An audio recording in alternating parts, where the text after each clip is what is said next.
충격적인 일이 벌어졌습니다. 전 세계 학계가 술렁였고 유럽 지성계는 발칵 뒤집혔습니다. 무려 500년 동안 당연하게 여겨졌던 문명의 기준이 한 나라에 의해 뒤집힌 것입니다. 영국, 프랑스, 독일, 미국, 이들 나라가 줄곧 주장하던 문명의 시작과 디지털의 중심이 뿌리부터 흔들리기 시작했습니다. 그리고 그 진원지는 우리가 매일 살아가는 이곳, 대한민국이었습니다. 도대체 한국에서 무슨 일이 있었던 걸까요? 세계 최고의 석학이 단 3일 만에 신념을 꺾은 이유는 무엇이었을까요? 지금부터 세계 문명사의 판도를 바꿔버린 한국의 숨겨진 진실을 공개합니다.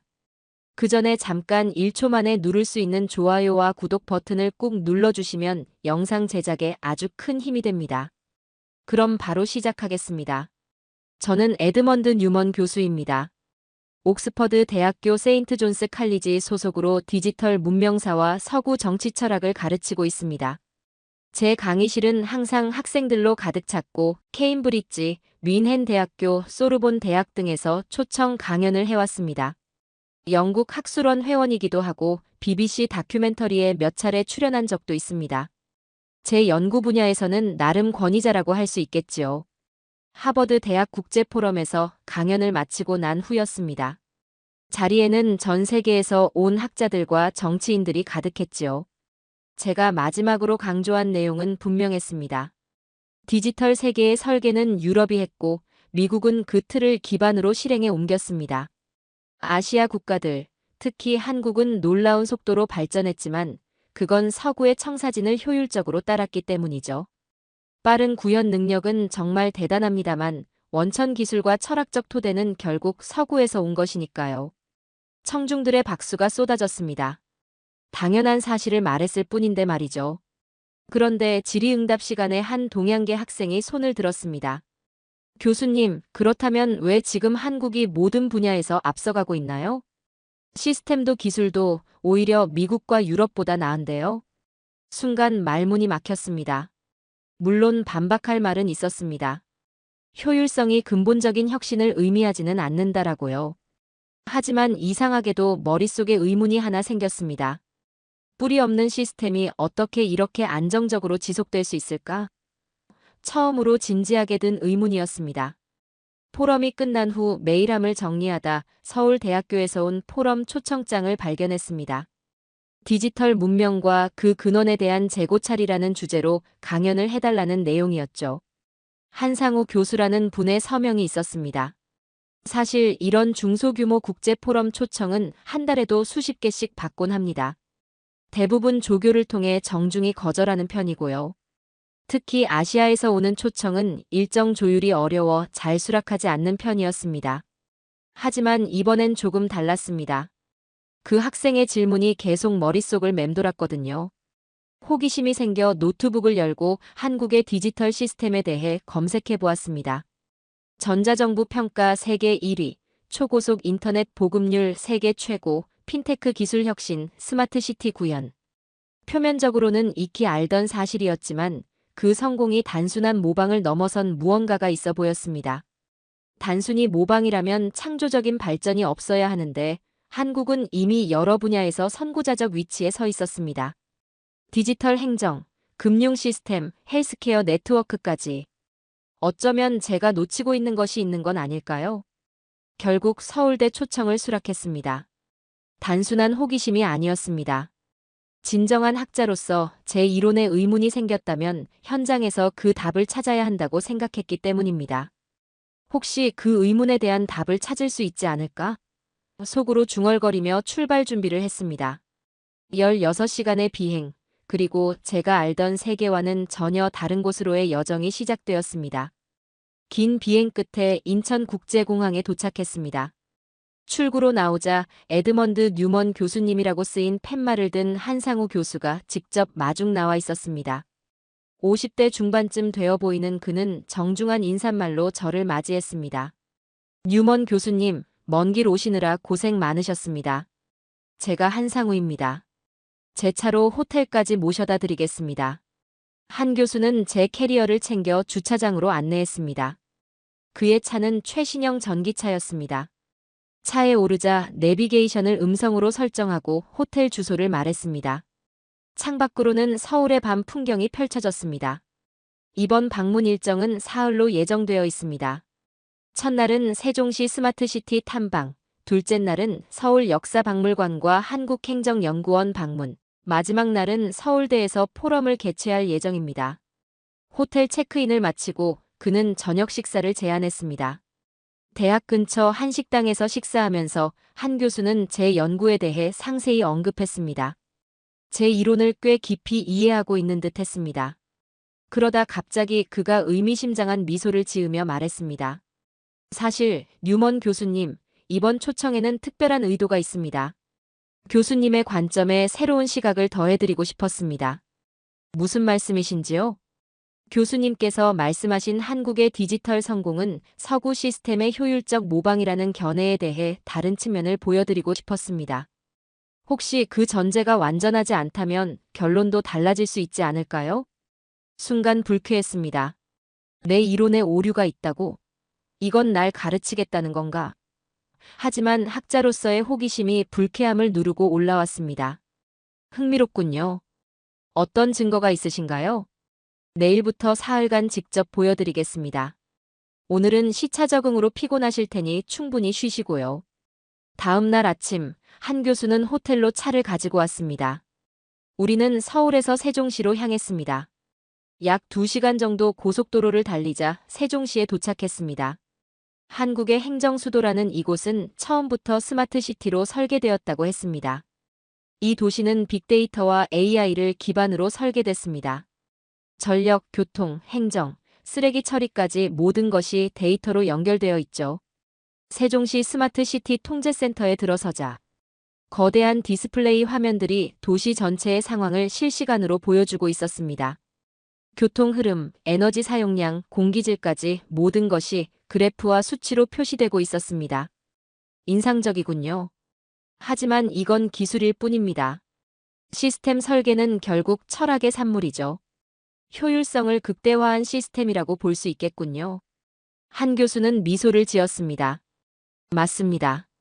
하지만 그 효율성의 목적이 무엇인지를 보셔야 합니다. 통제센터의 직원이 화면을 전환했습니다. 이번엔 시민들의 민원 접수부터 처리까지의 전 과정을 보여주고 있었습니다. 이건 시민이 모바일로 제기한 민원이 AI에 의해 분류되고 담당 부서로 자동 배정되는 시스템입니다. 처리 과정은 실시간으로 시민에게 공개되고 결과에 대한 피드백까지 받습니다. 솔직히 인상적이었습니다. 하지만 여전히 회의적이었죠. 결국 서구의 기술을 잘 적용한 것 아닌가? 하지만 그 생각을 입 밖으로 내지는 않았습니다. 내일은 더 흥미로운 것을 보여드리겠습니다. 우리의 시스템이 어떤 뿌리에서 왔는지 말이죠. 호텔로 돌아오는 길에 생각했습니다. 과연 그들이 말하는 뿌리가 무엇일까? 뭔가 있긴 있는 걸까? 이번에는 스마트 행정 시스템을 더 자세히 살펴볼 예정이었습니다. 오늘은 시민들이 어떻게 도시를 직접 작동시키는지 보여드리겠습니다.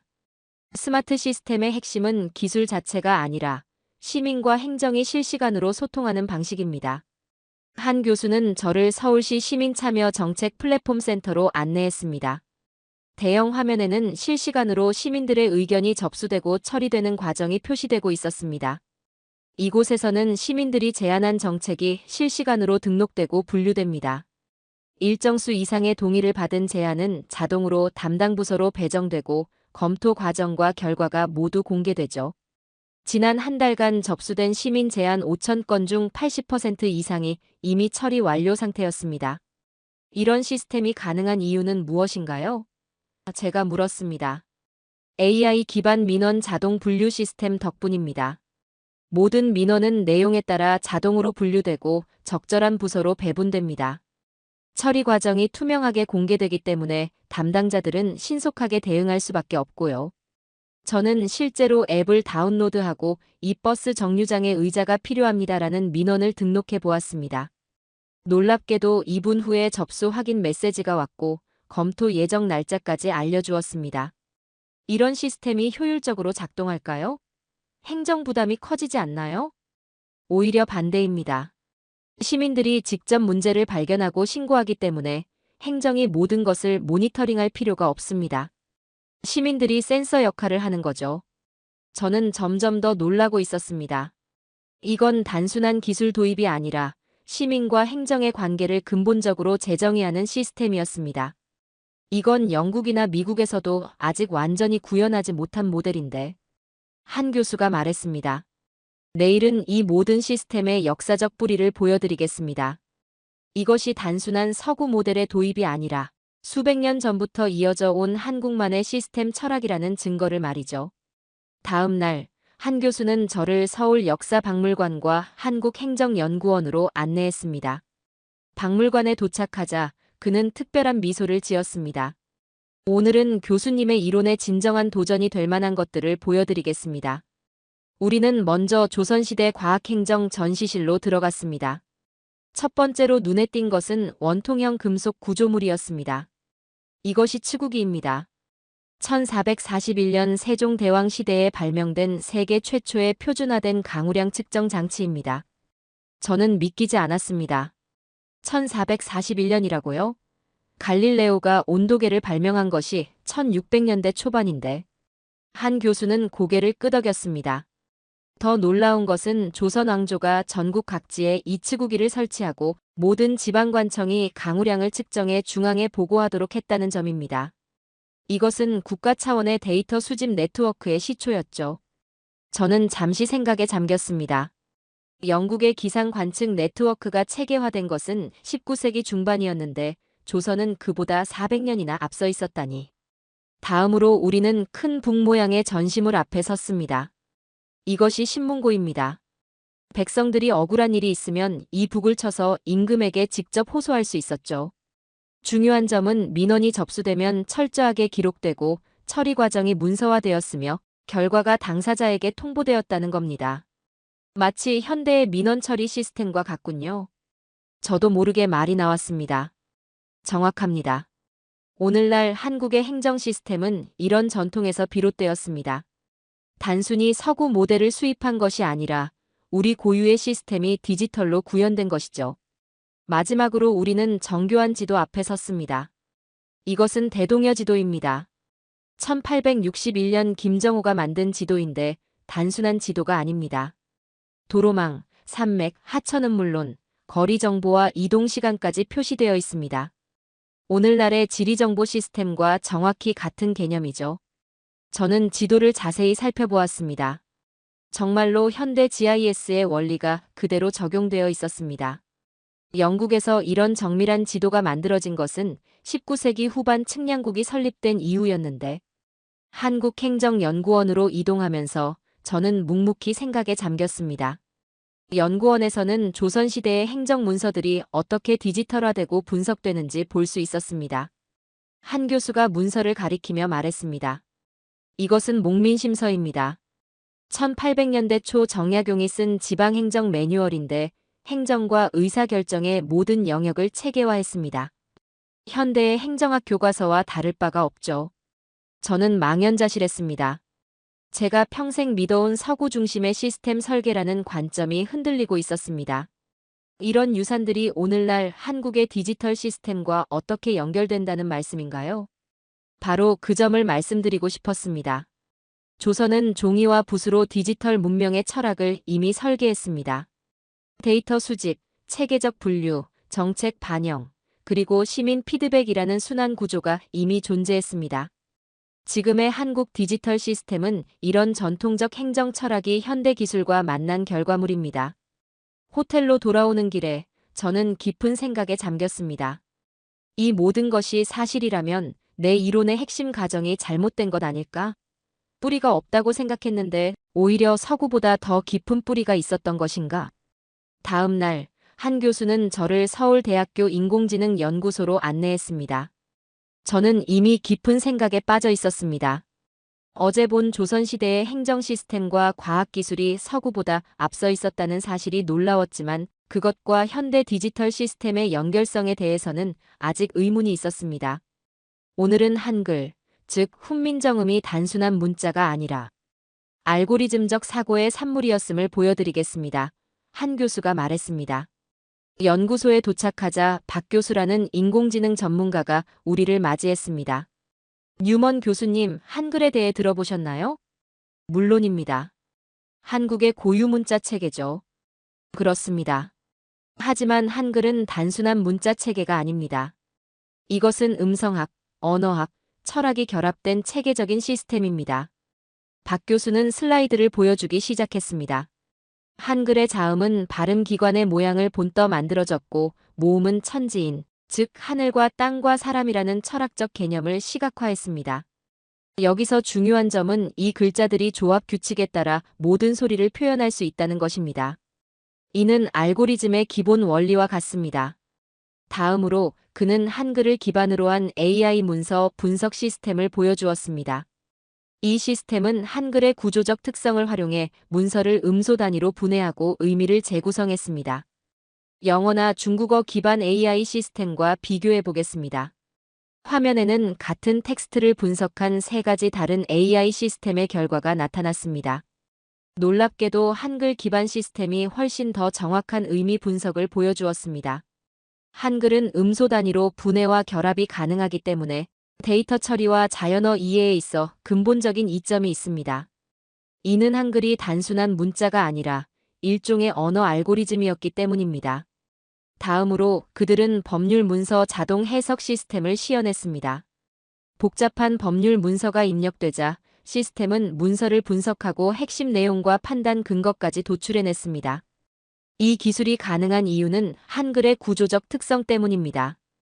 단어의 의미 관계를 명확하게 파악할 수 있어 법적 해석에서도 높은 정확도를 보입니다. 박 교수는 계속해서 설명했습니다. 한글 창제 당시 세종대왕은 백성들이 쉽게 배우고 일상에서 편리하게 쓸 수 있는 문자를 만들고자 했습니다. 이는 오늘날 사용자 경험 디자인의 핵심 철학과 일치합니다. 단순히 글자를 만든 게 아니라 정보 전달의 효율성과 접근성을 극대화하는 시스템을 설계한 것이죠. 저는 깊은 인상을 받았습니다. 한글이 단순한 문자 체계가 아니라 하나의 알고리즘, 정보 처리 체계였다는 관점은 완전히 새로웠습니다.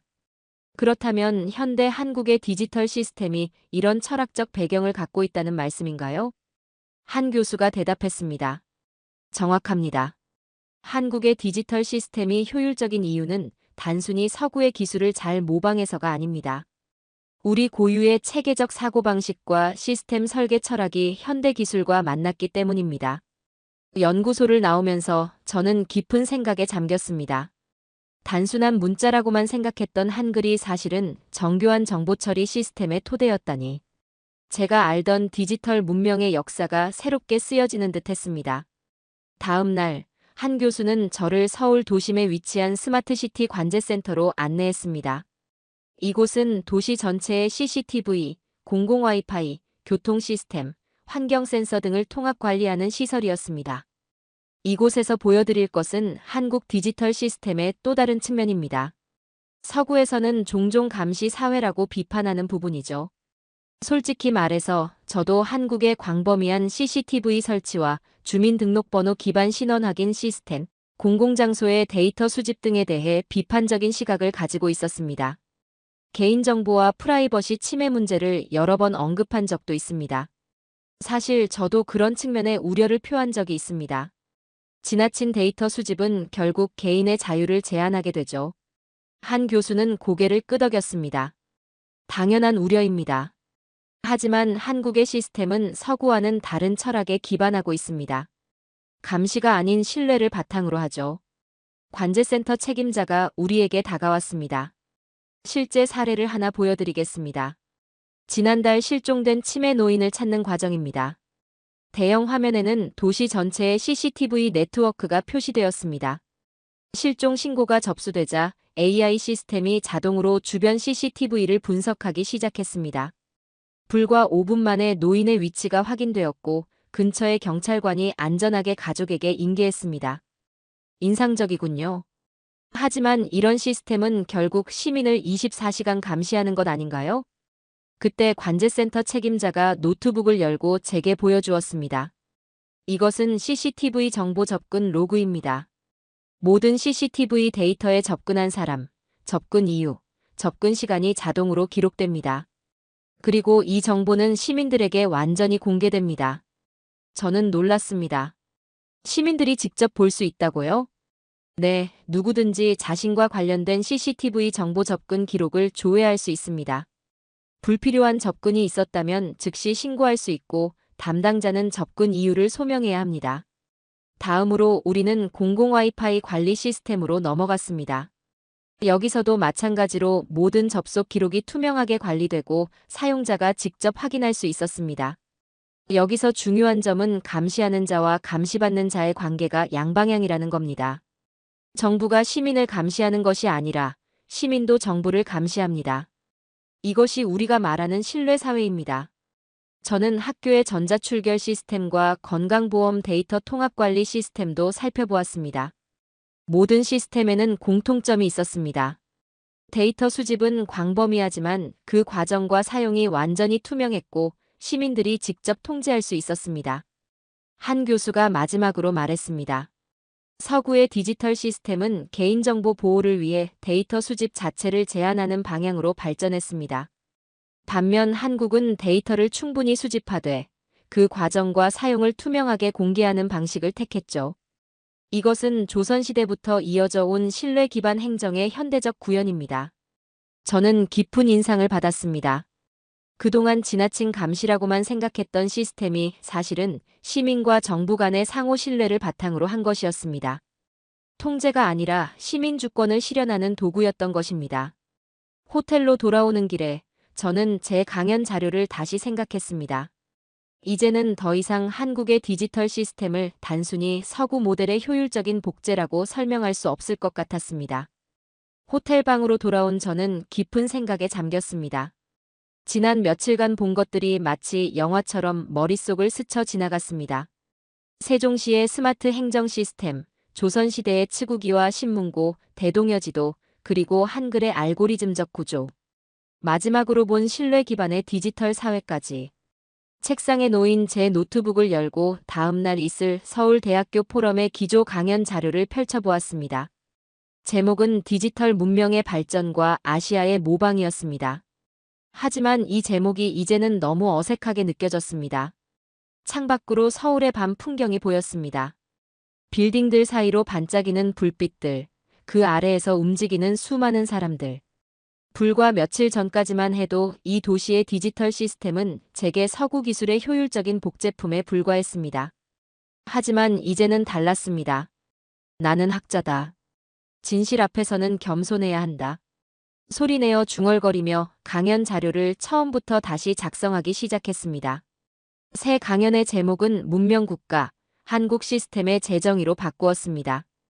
첫 슬라이드에는 조선시대의 치구기와 현대기상 관측소의 이미지를 나란히 배치했습니다.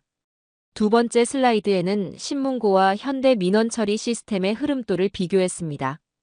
이어서 대동여지도와 현대 GIS 시스템의 구조적 유사성을 분석했습니다.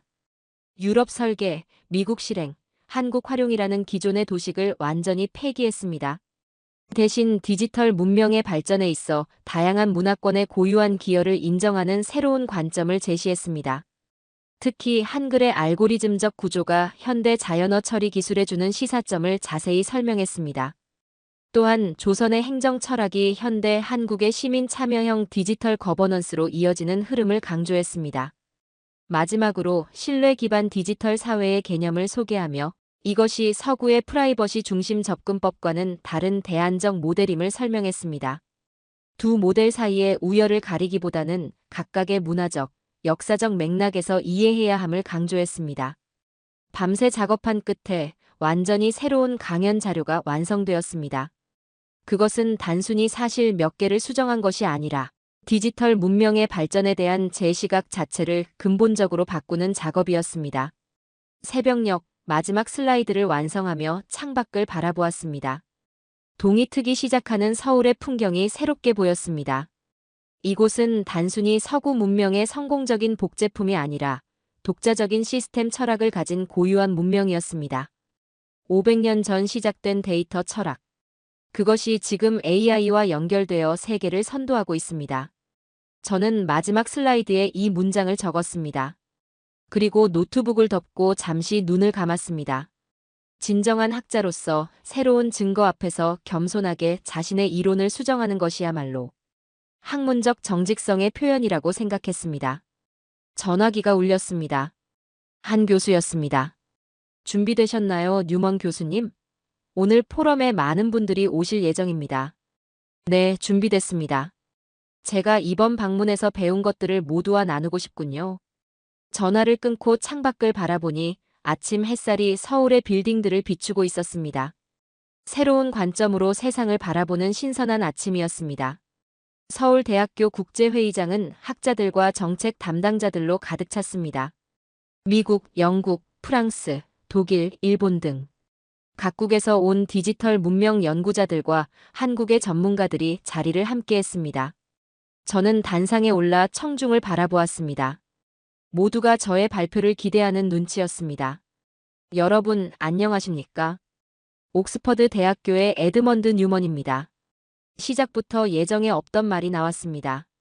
오늘 제가 준비한 강연은 제가 지난 20년간 연구해온 내용과는 상당히 다른 관점을 담고 있습니다. 불과 일주일 전만 해도 저는 한국이 빠르기만 한 나라라고 여겼습니다. 하지만 이 시스템은 속도보다 깊이에서 나왔다는 사실을 깨달았습니다. 저는 잠시 숨을 고르고 계속했습니다. 제가 한국에 오기 전 하나의 의문이 있었습니다. 뿌리 없는 시스템이 어떻게 이렇게 안정적으로 지속될 수 있을까? 이번 방문을 통해 저는 그 답을 찾았습니다. 그 시스템에는 뿌리가 있었습니다. 500년이라는 깊은 뿌리가요. 스크린에 첫 번째 슬라이드가 나타났습니다. 세종대왕과 현대 AI 연구소의 이미지가 나란히 표시되었습니다. 세종대왕은 단순히 문자를 만든 것이 아니라 언어와 소리의 구조를 알고리즘화했습니다. 훈민정음은 15세기에 만들어진 정보처리 체계였습니다. 다음 슬라이드에는 치구기와 현대기상 관측 시스템이 나타났습니다. 1441년 조선은 세계 최초로 국가 차원의 데이터 수집 네트워크를 구축했습니다. 유럽에서 이와 유사한 시스템이 등장한 것은 그로부터 400년 후인 19세기 중반이었습니다. 청중석에서 작은 술렁임이 일었습니다. 특히 유럽에서 온 학자들의 표정이 심각해졌습니다. 다음으로 신문고와 현대 전자정보 시스템을 비교하는 슬라이드가 나왔습니다. 조선의 신문고 시스템은 단순한 민원 창구가 아니라 민원 접수부터 처리, 결과, 통지까지 이어지는 완전한 피드백 루프였습니다. 오늘날 한국의 시민 참여형 행정 시스템은 이런 전통에서 비롯되었습니다. 저는 계속해서 대동여지도, 정약용의 목민심서, 그리고 현대 한국의 신뢰 기반 디지털 시스템에 대해 설명했습니다. 우리는 그동안 디지털 문명을 서구의 창조물로만 여겨왔습니다. 하지만 한국에는 500년 이상 이어져 온 독자적인 시스템 철학이 있었습니다. 그것이 오늘날 세계 최고 수준의 디지털 국가로 발전할 수 있었던 진정한 이유입니다. 청중석에서는 다양한 반응이 나타났습니다.